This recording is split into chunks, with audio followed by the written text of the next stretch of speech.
پاکستانی خاتون اس کے 5 بچوں ایک بیٹی اور بہو کو انگلینڈ کی بریڈفورڈ کی عدالت نے 4 سال کے قریب قید کی سزا سنائی۔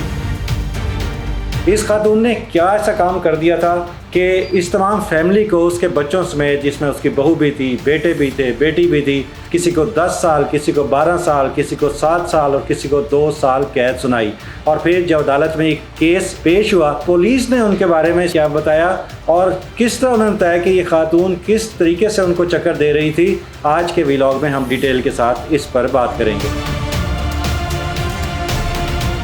جو آپ تصویر دیکھ رہے ہیں یہ فرزانہ کوثر نامی خاتون ہے، 54 سال اس کی عمر ہے۔ اس کے ہسبینڈ، جن کا ابھی بظاہر ذکر نہیں آ رہا ہے، جن کا نام محمد شفق تھا، یا تو یہ ان سے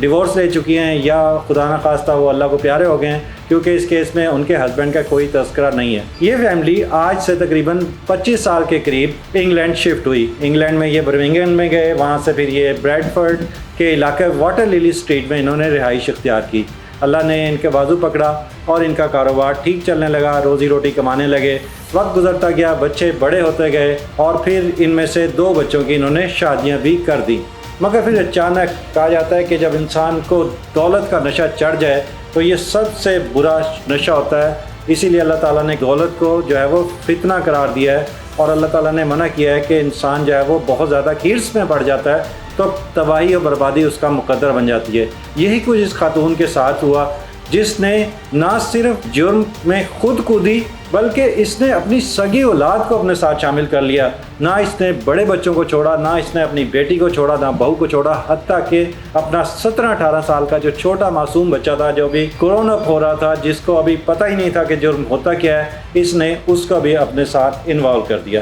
اب ہوا کیا ہے ناظرین، ایسا ہوا کہ یہ خاتون بہت اچھی طرح رہ رہی تھی۔ اس کے جو نیبرز ہیں انہوں نے بھی بتایا کہ یہ بہت اچھی مدر تھیں، رویہ ان کا بہت اچھا ہوتا تھا، اہل محلہ کے ساتھ ان کا رویہ بہت بہتر تھا، کوئی اس طرح کی ان کے اندر کوئی مجرمانہ سرگرمی عادت جو ہے وہ بظاہر نظر نہیں آتی تھی۔ بہرحال وقت گزرتا گیا، اس کو دولت کا لالچ پڑا، اس کو اچانک امیر بننے کا دورہ پڑا، اور پھر اس نے ایک ایسا بھیانک طریقہ اختیار کیا کہ اس نے کہا کہ میں راتوں رات ارب پتی یا کھرب پتی خاتون بن جاتی ہوں۔ اس کا تعلق کسی پاکستانی ایک ایسے مافیا کے ساتھ ہو گیا جو سمگلنگ کیا کرتا تھا۔ اس نے اس کو اپنی لائن پہ لگایا، اس کو سہانے خواب دکھائے اور اس کو یہ کہا کہ وہ چند دنوں میں ارب پتی بن سکتی ہے۔ اس نے اپنے بچوں کو اپنے ساتھ شامل کیا، اور پھر انہوں نے جو طریقہ واردات اختیار کیا وہ عام جرائم سے بالکل مختلف تھا۔ یہ 5 مرتبہ اپنے کام میں، اپنے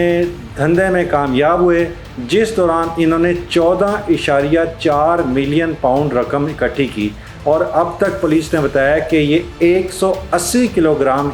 میکسیکو سے انگلینڈ منتقل کر چکے تھے۔ جب یہ ایئرپورٹ پہ جاتے تھے، یہ پوری فیملی سفر کیا کرتی تھی، کبھی یہ ڈبلن جاتے تھے، کبھی یہ ایمسٹرڈیم جاتے تھے۔ پہلے تو یہ روٹین کا تھا، لیکن پھر انہوں نے محسوس کیا، وہاں کی جو انتظامیہ تھی ایئرپورٹ تھی، کہ ایک فیملی چڑھتی ہے جب جہاز پہ جاتی ہے